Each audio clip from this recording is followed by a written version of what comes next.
Now, it's suggested that moving house is one of the most stressful things you can undertake, up there with divorce and bereavement.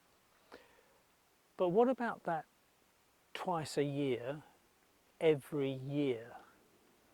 Well, that's what migratory species have to deal with, often over hundreds, if not thousands of miles. What are they thinking? Are they thinking? They're not thinking.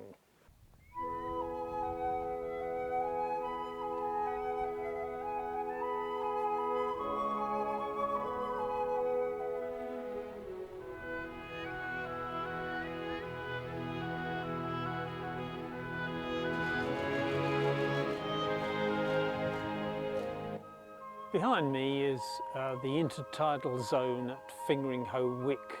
It's part of the Essex Wildlife Trust.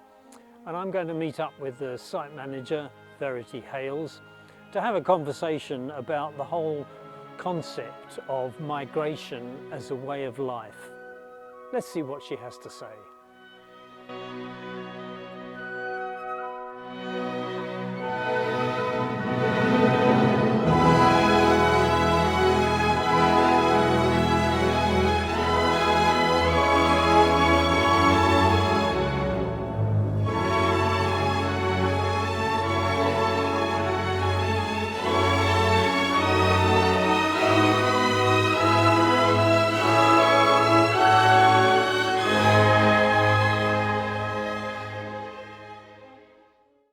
Thank you, Verity, for giving your time to us today.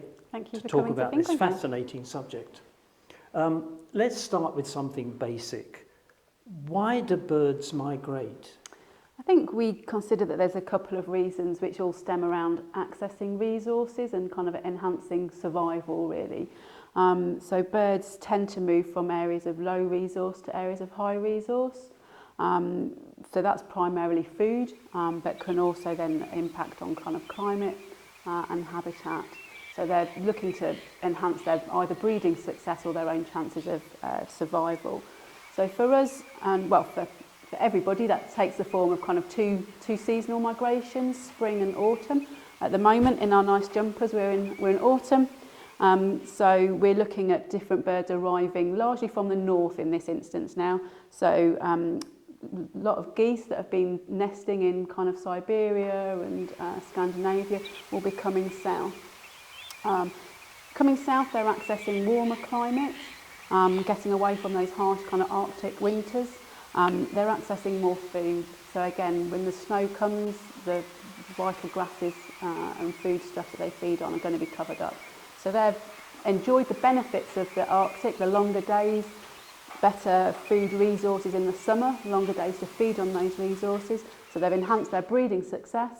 Now they're going to move to enhance their general chances of survival, avoiding those harsh climates, avoiding the lack of food, gaining a milder climate and more food.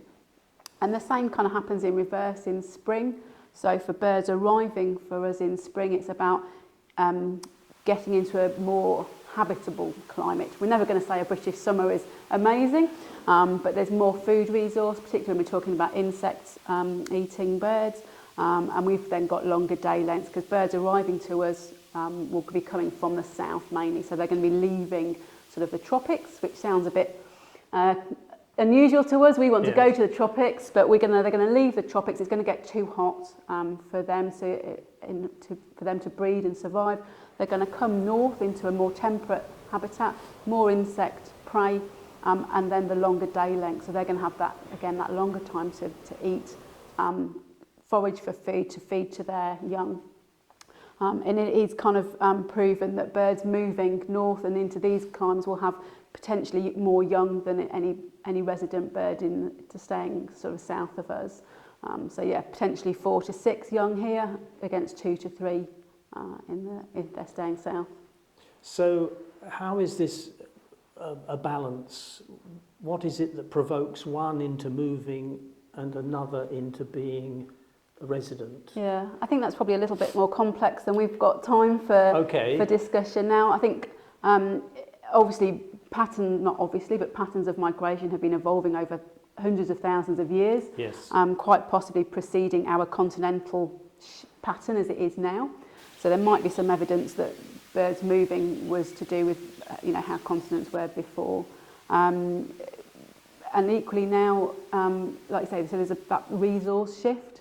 So some birds that are going to be resident with us are going to be a bit more omnivorous, a bit more opportunistic, a bit less specialist potentially than birds that are moving.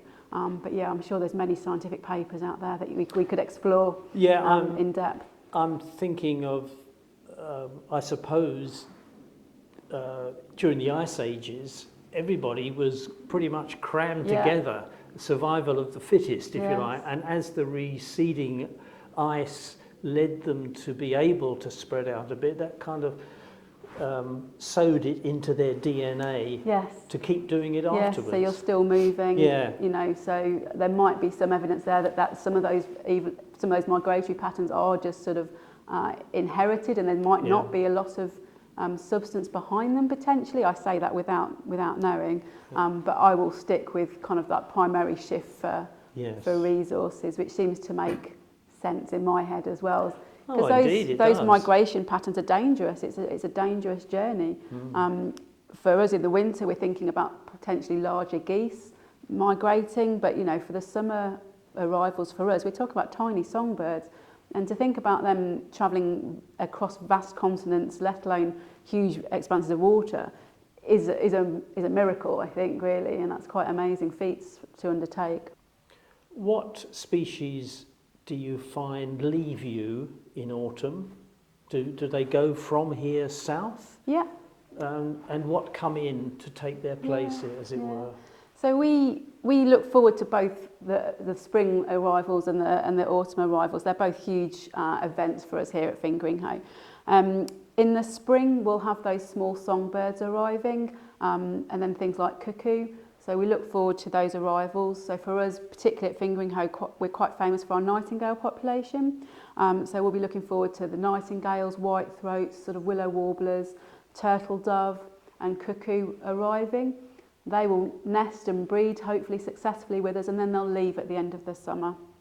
And again, then when arriving in autumn now, Brent Geese and a lot of waders. So we'll have sort of golden plover, knot, dunlin, avocet, curlew. A lot of those will be arriving now.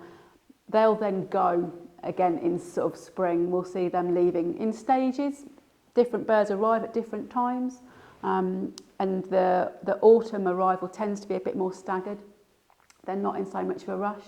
For the spring arrivals, there's a kind of a great rush to get here.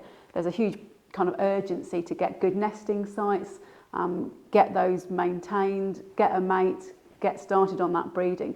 So the spring arrivals tends to happen much more overnight, it feels like, and greater numbers straight away. Whereas now in autumn, breeding's done, everything's a little bit less urgent, and we're going to get things in a little bit more dribs and drabs. They're going to take their time travelling and take their time getting here. What's your most, in terms of birds arriving in autumn, where we are now, what's your most iconic species that comes in? What should people be watching for if they come down here? I think for us here, we have the dark-bellied Brent Geese. Brent Geese come in two sort of subspecies. So there's a pale-bellied. They nest in Greenland and Svalbard, and they tend to overwinter in the northeast and Ireland. But for us in East Anglia and the south of the country, we get the dark-bellied variety, and they come over from Russia and Siberia. Okay, so anybody coming to Fingringhoe during the autumn migration time, what time does it normally settle down? By the time we get to December, have they all arrived if they're going to come at all? Yeah, I would say so. So obviously we're kind of mid-October at the moment, so we're seeing those arrivals start. We haven't got huge flocks yet, but the flocks are building. So we've got nice flocks of avocet coming, and again, hopefully, like I say, in another 4 weeks, we should have really significant flocks, which are beautiful to see, kind of feeding on the estuary and flying through.